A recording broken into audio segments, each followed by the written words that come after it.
Hey folks, how's it hangin'? It is I, your Rat Daddy, and today I welcome you to the RimWorld Zombieland experience with a businessman known as Stone. Stone is just your average citizen, average businessman who is an academy student that grew up to be a rocket engineer with some pretty mild skill sets, but he has a secret. For you see, Stone here is a novice lightning mage. And so we're going to be putting him in a zombie-filled city just to see basically how well he does. This is a bit of a test for a 100 days video that I wanted to do, and also something of a failed attempt. But of course, credit where credit is due. This is based on a comment by our good friend Awaken Kraken 3844, who says, "Now I'm curious how magic will handle with the Zombieland mod." Well, my friend, we are going to find out. Now, when we first spawned in, of course, there were no zombies, but there were plenty of citizens and whatnot in this city. So we went house to house, building to building, looking for resources and whatnot. That way we would know where they were when the zombies eventually came, and trust me, they definitely did. As one might imagine, the first thing these zombies began doing was attacking the citizens of this fine city, unfortunately turning many of them into zombies and also zombie food. It's also worth mentioning that this fine city is a British city, and that is because we're using the RimWorld War II mod, which is kind of the basis for the factions here. Speaking of the British soldiers though, I found one of the handsome young chaps lying on the ground with either food poisoning or just completely disgusted by the zombies, so anyways he was throwing up. I decided to take his gear. Like I said, this video is mostly just me testing out what it would be like to be a mage in Zombieland, and I was quickly beginning to learn that even though we are a mage with magical abilities and whatnot, that firearms and other types of weapons were extremely crucial for survival. Just as well, of course, like food as in any other Zombieland series. So as Stone eats his last meal for the night before falling asleep next to this very dangerous looking generator, I must say that thus far this is no different than any other Zombieland playthrough. Then again, it has only been like one day, so who knows? As we slept throughout the night, the zombies would only spread more and more, increasing their stranglehold upon the city. The next day, of course, we would begin exploring more and more buildings before the zombies totally took over. There was really no way of stopping that from happening, so we just kind of continued mapping out where different items were and which buildings, of course. We eventually stumbled upon a massive stockpile of food in what appeared to be a very large freezer. Obviously, I thought this was going to come in handy. Unfortunately, though, it was about this time that things really began ramping up with the zombies. They were everywhere, which of course, as you could imagine, made it quite difficult to move around the city finding new items and buildings without getting attacked. Now, it's also worth noting that up until this point, I hadn't been taking any of the items that I had been finding, even off the corpses of the fallen British soldiers, and the reason for this, I didn't want to upset them because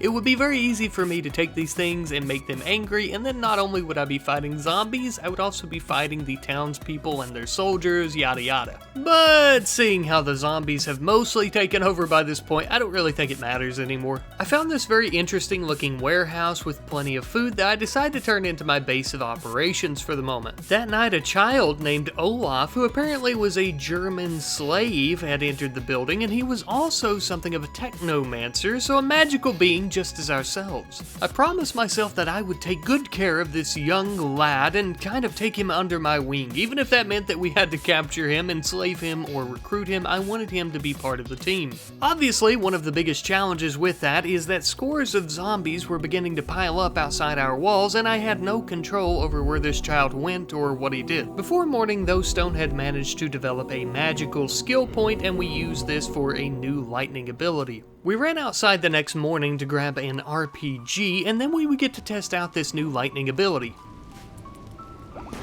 As you can see, it basically did nothing, and unfortunately, as a result, we were unable to stop the zombies from killing and then eating our young German Olaf. Though I was beginning to see just how strong these zombies were and as to why our abilities were basically doing nothing. After hitting them with an RPG blast, only one or two of them managed to die. Obviously, the basic RimWorld mechanics of fighting normal pawns, like a pain shock threshold and whatnot, doesn't really apply to the zombies. They need to die. You can't down them from pain, which makes total sense, but made it a lot more difficult.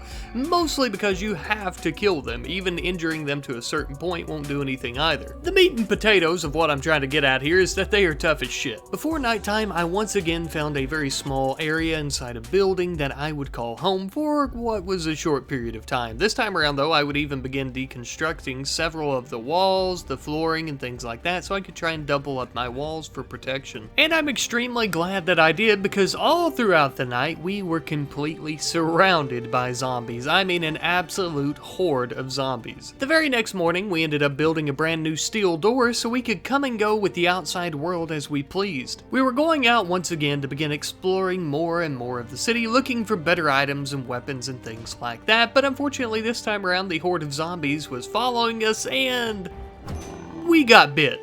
Twice. Yes, obviously this is extremely problematic, but I said, hey, Rat Knight, my guy, calm down. We've experienced this before in the other Zombieland playthrough, and you know, that guy didn't turn into a zombie. We made our way into yet another building where luckily we would end up finding some pretty decent medicine and immediately began tending to the zombie bites. All the while that this was going on, of course, the horde of zombies had never stopped chasing us, and as a matter of fact, I think that we ended up having more begin chasing us as well during this time, so we began trying to find a way out where they wouldn't find us. After managing to deconstruct a few walls and slipping out the back of the abandoned building, we began making our way back to our base because I really wanted to have a permanent base of operations. I'm not going to lie, this part was pretty stupid of me and pretty selfish to think that I should continue going with this base, at one point trying to dig through rock and then getting caught by a zombie, which we luckily managed to kill, and then having to dig through more rock to even try and get close to the base. Not to mention the fact that after I finally dug through this mountain to the other side to get to our base, I still had to walk through all this black sticky tar liquid stuff that is made by one of the zombies, making it very hard to try and get into the actual base and getting attacked by zombies while trying to make my way in. Eventually though, I did finally get inside. I was really starting to contemplate and just kind of ask myself if all of that effort was worth it just to get back here with a few, I don't know, mortar shells, some cloth, and some chem fuel. I really didn't have anything here. I could have just made a base somewhere else with these resources. I mean, it really didn't matter, right? I could have made a 20-minute video probably on that night alone. Okay, maybe that's exaggerating a little bit, but you know, like a solid 4 to 6 minute video, because it was a very eventful night. Speaking of which, this was the same night that our zombie bite infection would finally count down. Now, I'm still new to Zombieland, so I assumed this immediately meant that he would turn into a zombie, but I was wrong. For you see, after the countdown of the infection went away, we then had a countdown for 140 some hours, basically explaining that he is going to become a zombie by that time. So the first counter apparently was just basically to determine the infection? I don't know. My assumption is that the first countdown is to give you time to maybe cut off the limb of the pawn if need be, which really didn't matter for us because, I mean, we have only the one person and nobody else to cut off his limbs. I wish I could make him do it, but I can't. Now at this point, because the zombies were just absolutely beating the shit out of our walls and doors, I began deconstructing some furniture that was in another room so we would have steel to just basically build more. But of course, I didn't decide to only deconstruct furniture during this day. No, I thought to myself, I want to go out adventuring once again, which was extremely difficult in the first little bit here because of the black goo, as I mentioned earlier, and it was basically all throughout the city where all the zombies had chased me. Finally, before nightfall though, I would once again find a small little room to bunker down in. And it was within this room that we would have a good old bite of pemmican and do a bit of meditation before lying down for bed finally. And I have to say, by this point, we were only a few days in, right? I mean, I had done quite a bit. It was extremely exhausting, which is not a big deal, but I just felt like I really wasn't going to get very far because I wasn't really using any magic or anything. Which, of course, playing as a mage in Zombieland, I would expect to be using magic quite a lot. It was just not very effective, even if we did decide to use it. Weapons like pistols and whatnot were, of course, the weapon of choice. As for the actual Zombieland aspect of things though, in that department I felt like I was doing pretty good. The survival, exhausting micromanagement of just trying to stay alive, which was really fun. It was really fun in general, just I felt like I wasn't getting that RimWorld of Magic experience. The next day, however, we would end up getting our very first raid. It was apparently someone coming from Germany, a soldier of sorts. I would, however, wager that they had no idea what they were getting into here with a city that was chock full of zombies, as they immediately got into an altercation with them. And of course, the ending of said altercation would be this soldier getting eaten, which also was a bit of a problem because that means anyone that enters a city like this is basically going to immediately be killed and eaten by zombies, which gets rid of the opportunity for us to enslave them or recruit them. And I have to say, by this point in the test run, I was getting a little bit bored. We hadn't really got to use magic much, and things were looking pretty grim. Any raiders or anyone that would come here would almost immediately be killed by zombies, so there was only a tiny sliver of hope that we would be able to get someone who could take Stone's place once he became a zombie. And obviously, there was an even smaller sliver of hope that that person would actually be someone who could do magic with some type of magical gift, so it would kind of negate the run if I continued with someone who couldn't. Now look, I realize that this sounds very negative, but I'm just kind of pointing out how I was feeling at that time testing out a run like this. There's definitely ways that I could do this and also make it very interesting, but that's the whole purpose of this video and this run. Now at this point in the run, I wanted to see what it would be like to have an extremely powerful lightning mage at our fingertips. So that is exactly what I decided to create out of stone here. Now this was sort of a test, but also I just wanted to have a lot of fun with this. With stone jacked up on some type of lightning steroids, something like that, we would take on massive hordes of zombies so that we could see what he really could do if he had, you know, this much power and whatnot. So it kind of shows what we may end up working with by the end of a 100 days video, or even before that, of course. And he truly was a titan, a god among men at this point, with very powerful lightning wands in each hand, which I did use character editor to kind of just bump those up, so those aren't actually accurate to what we would experience, but everything else is in terms of his abilities and things like that, of course. One of the best examples of this, of course, is going to be the lightning cloud ability, which basically just creates something of a spherical fog of lightning that stuns a group of zombies, which is really useful, as well as the lightning storm ability, which also is perfect against a group of zombies. The issue being, for a lightning mage, there's not exactly an ability or anything like that that's good against an individual zombie. So kind of what I'm thinking is maybe we start out with a different type of mage perhaps, or even a few different mages, something like that, but I'm not really sure if that's something I want to do for the 100 days video, as I just feel like having more than one person isn't exactly going to be as challenging per se. Something else though that I took into consideration maybe is, like, after we start with one pawn, we could quickly try to attack someone. That way we could try to recruit them and or enslave them.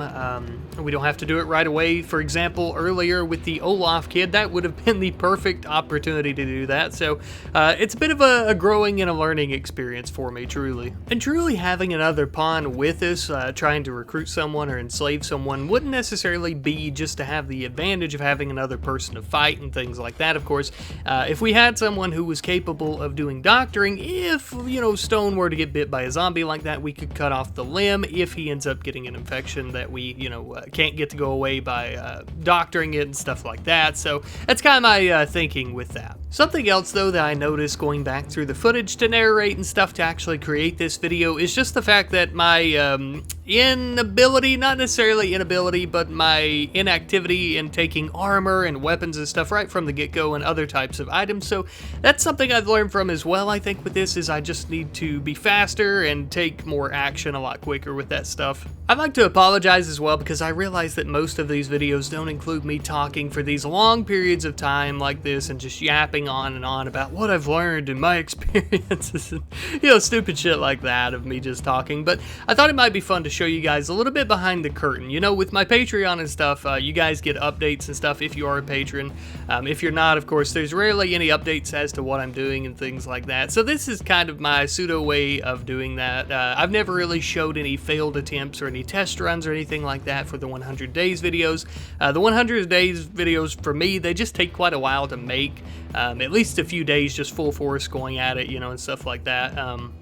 And I do need some testing and stuff like that to see what's going to work and what's not, in which I'll use dev mode and character editor to give pawns different abilities and stuff like that, like we've seen with this, with Stone. And I just thought it would be something fun. I had this footage to show you guys, and to kind of just show you my process with making these videos. If you guys have suggestions about what you would like to see in a RimWorld of Magic Zombieland 100 days video, like crossover kind of thing like I'm talking about making, be sure to let me know in the comment section. I really appreciate the feedback. Any suggestions and ideas would be great as to, you know, the abilities, the traits like Lightning Mage, stuff like that I should use, just anything and everything you guys can think of.